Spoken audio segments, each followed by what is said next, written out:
Episode 22 ஸ்டார்ட்டிங்கே பார்த்தீங்கன்னா, நம்ம Jayashree and பிரியன் வந்து பேசிட்டு இருக்க மாரி இருக்கும். ஸோ நமக்கு ஆல்ரெடி தெரியும் ஜெயஸ்ரீ வந்து இந்த உண்மைய ஃபர்ஸ்ட் நம்ம சொல்லிரணும் கீர்த்தி கிட்ட அப்படின்ற மாரி அவங்க சொல்லுவாங்க இல்லையா? அது இவங்கள ரொம்ப பாதர் பண்ணிட்டே இருக்கு. எப்புட்றா நம்ம பொய் சொல்லி ஒருத்தர வந்து கல்யாணம் பண்ணிக்கிறது அப்படின்ட்டு. நம்ம பிரியன் வந்து சூப்பரான அட்வைஸ் குடுப்பாரு. லாஸ்ட் டைமே பார்த்தீங்கன்னா, அப்படிதான் பேசியிருப்பாரு. நீங்க சொல்லணும்னு முடிவு பண்ணிட்டீங்க அப்படின்னா, நேர்ல வச்சு சொல்லுங்க. அதுதான் கரெக்ட்டா இருக்கும். எப்படியும் அவர் இங்க வராருன்னு தானே சொல்றீங்கன்ற மாரி ஒரு ஐடியாவ குடுப்பாரு. ஆனா அதோட சேர்த்து ரொம்ப பிராக்டிகலா இப்ப நீங்க சொன்னதுக்கு அப்புறம் வர கான்சிக்வென்சஸ் எல்லாம் நீங்க தான் ஃபேஸ் பண்ணணும். அதுக்கு ரெடியா இருந்துக்கோங்க அப்படின்னு சொல்லுவாருங்க. இப்ப நெக்ஸ்ட் பாத்தீங்கன்னா நம்ம அஸ்வின் அண்ட் மீரா, அதாவது அஸ்வின் பாத்தீங்கன்னா அந்த பேப்பரை வந்து கிளியர் பண்றதுக்கு சேகர் அப்படின்னு சொல்லிட்டு யாரையோ போய் பாக்குறாரு. அவர் என்ன அப்படின்னு பாத்தீங்கன்னா பேப்பர் மார்க் எல்லாம் வந்து சேஞ்ச் பண்ணி கொடுப்பாரு போல இருக்குது. பேப்பருக்கு 20,000 அவருக்கு வந்து 7 பேப்பர் வரும் அப்படின்னு சொன்னோன்னா அவருக்கு ஆஹா செம பிசினஸ் அப்படிங்கிற மாதிரி அவரு ஒரு ரியாக்ஷன் கொடுப்பாரு. ஸோ இப்போ இதுல என்ன முக்கியமான மேட்டர் அப்படின்னு பாத்தீங்கன்னா அந்த சேகர் அப்படிங்கிறவர் வந்து கிரிஜா இருக்கிற அதே அபார்ட்மெண்ட்ல இருக்காரு. இது எப்படி இப்படி நடக்கும் அப்படின்னு தெரியல. பட் இருந்தாலும் அங்கதான் போயிருக்கிறாங்க. ஸோ அங்க என்ன ஆகுது அப்படின்னு பாத்தீங்கன்னா நம்ம மீரா வந்து பார்க்கிங்ல நின்றுட்டு இருக்காங்க.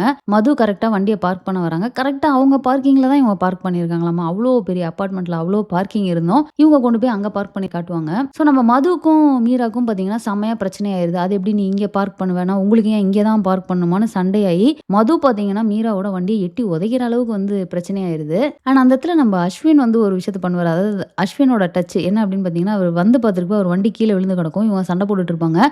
சாரி அப்படின்னு வண்டி எடுத்துட்டு போறப்போ அந்த டென்ஷன்லயும் வந்து மீராவை பார்த்து ஸ்பேர் பார்ட்ஸ் எல்லாம் போயிருக்கும். அதுக்கெல்லாம் காசு உங்க அப்பாட்ட தான் வாங்க போறேன் பாரு அப்படின்னு சொல்லிட்டு போவாரு. அடேங்க அப்பா அப்படின்ற மாதிரி இருந்தது. நெக்ஸ்ட் பாத்தீங்கன்னா நம்ம சித்தார்த், அதாவது அவங்க அப்பா வந்து வீட்டுக்கு வந்து ஃப்ரெண்டு வராரு கலீக் வராருன்ற மாதிரி தான் கூப்பிடுவாரு. கடைசியில் பார்த்தா அவங்களுக்கு ஒரு பொண்ணு இருக்கும். ஸோ இது வந்து ஒரு மாதிரி இன்ஃபார்மலான ஒரு பையன் பார்க்குற மாதிரியான ஒரு சீக்வன்ஸ் மாதிரி கிரியேட் ஆகுது. அண்ட் வேணும்னே வந்து பாத்தீங்கன்னா சித்தார்த்தையும் அந்த பொண்ணையும் தனியாக விட்டுட்டு எல்லாரும் வெளில போயிடுறாங்க. அவங்களும் வந்து வந்து எவ்வளவோ பேச ட்ரை பண்றாங்க. நீங்க ரொம்ப ஹேண்ட்ஸமா இருக்கீங்க. அதோட நிறுத்தாம ஸ்மைலிங் ஸ்டார் தெரியுமா அப்படின்னு வேற. அதான் நம்ம உப்பு புளி காரத்தை வந்து அப்பப்போ உள்ள கொண்டு வந்துட்டே இருக்காங்க. இந்த ஒரு வெப் சீரிஸ்ல பாத்தீங்கன்னு வச்சுக்கோங்களேன், நடுவுல டிவி பாக்குறப்பவும் போலீஸ் தான் ஓடிட்டு இருக்கு. இந்த மாதிரி அவங்களே அவங்க வெப் சீரிஸை இதுக்குள்ள கொண்டு வந்து இது பண்றது அதுவும் நல்லா தான் இருக்கு. ஸோ சித்தார்த்து பாத்தீங்கன்னா பயங்கரமா டென்ஷன் ஆயிடுறாரு. அவங்க அப்பாட்ட போயிட்டு என்ன நினைச்சிட்டு இருக்கீங்க, இதெல்லாம் எனக்கு அசிங்கமா இருக்கு, என்கிட்ட சொல்லாம நீங்க எப்படி கூட்டிட்டு வரலாம் அப்படின்னு கேட்டதுக்கு அவங்க அப்பா ஆமா நீ ரோட்ல மட்டும் ஒரு பொண்ணு பின்னாடியே போனியே அதெல்லாம் வந்து நல்லா இருக்கா, அது அசிங்கமா இல்லையான்ற மாதிரி அவர் கேட்பாரு.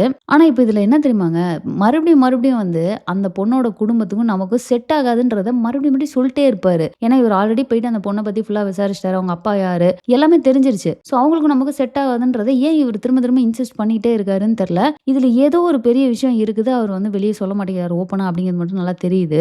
நெக்ஸ்ட் பாத்தீங்கன்னு வச்சுக்கோங்களேன், இன்ட்ரெஸ்டிங்கான ஒரு விஷயம் என்ன அப்படின்னா நம்ம ஜக்கு நேரா மதுவை பார்க்கறதுக்காக அபார்ட்மெண்ட்டுக்கே வராரு. வந்துட்டு வெளியே கூப்பிட்டு வந்து பேசுறாரு. ஸோ அவருமே வந்து நிறைய பாயிண்ட்ஸ், அதாவது அவங்க அப்பாவை பத்தி வந்து கேட்டுக்கிட்டே இருக்கிறாரு. வீட்டுல யார் இருக்கா, அம்மா இருக்காங்க, அப்பா இல்லையா அப்படின்லாம் கேட்குறப்போ நம்ம மது அப்பாவை பத்தி பேசுறப்போ மட்டும் ஒரு மாதிரி ஆஃப் ஆகுறாங்க. சரியா பதில் சொல்ல மாட்டாங்க. டாப்பிக்கை மாத்ததுக்காக ட்ரை பண்றாங்க. பட் இவர் விடாம உங்க அப்பாவுக்கும் அம்மாவுக்கும் எப்படி லவ் மேரேஜா அப்படின்லாம் கேட்பாரு. என்ன பண்றது, அம்மா தப்பா சூஸ் பண்ணிட்டாங்க அப்படின்னு தான் நான் நினைக்கிறேன் அப்படின்வாங்க. ஆனா மழுப்பி பேசிட்டே இருப்பாங்க. இவரும் பாத்தீங்கன்னா பிடிக்கலன்னா எதுக்கு சேர்ந்து ஒன்னா இருக்கணும் அப்படின்னு சொல்றப்போ தெரியல, அதெல்லாம் கல்யாணம் பண்ணாதான் புரியுமோ என்னமோ தெரியல, அது அவங்களுக்குள்ள இருக்கிற விஷயம், யாரோட இருக்கணும் அப்படிங்கிறதெல்லாம் நம்ம டிசைட் பண்ண முடியாது அப்படிங்கிற மாதிரி நம்ம மது சொல்லிடுவாங்க. ஸோ எவ்வளோ ட்ரை பண்ணாலும் அவரால் வந்து ப்ராப்பரா இன்ஃபர்மேஷன் கேதர் பண்ணவே முடியாது. பட் இந்த சைடு நம்ம மது வந்து இதையுமே வந்து பாசிட்டிவா தான் எடுத்துக்கிறாங்க. அதாவது இவன் அலைன்ஸ் பாக்குற மாதிரி பேசுறான், நம்மளை பத்தி நம்ம ஃபேமிலி பத்தி எல்லாம் தெரிஞ்சுக்கணும் அப்படின்னு இவன் நினைக்கிறான் அப்படின்னு சொல்லிட்டு இன்னுமே அவங்க அதை பாசிட்டிவா தான் பார்த்துட்டு இருக்காங்க. எனக்கு மதுவை பாக்குறப்போ பாவமா தாங்க இருக்கு. அதாவது ஜகு இந்த விஷயத்த ஓப்பனா சொல்லவும் முடியல.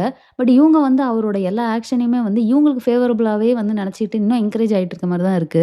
ஸோ இப்போ இது எல்லாத்தையுமே விசாரிச்சுட்டு வீட்டில் போயிட்டு அவர் எல்லாரும் சிஸ்டர்ஸ் எல்லாத்தையுமே வந்து சொல்றாரு. ஸோ அவங்களுக்கு என்ன அப்படின்னா அந்த வீடு வாங்கியிருக்கிறாங்கல்ல புதுசா, அந்த மேட்டரும் வந்து மது சொல்லிடுறாங்க. அதாவது புதுசா எங்களுக்கு இன்னொரு வீடு இருக்கு அப்படின்ட்டு. ஸோ இவங்க வந்து நகையெல்லாம் அடகு வச்சு ஹாஸ்பிட்டலில் வந்து அம்மாவுக்கு காசு கூட இல்லை.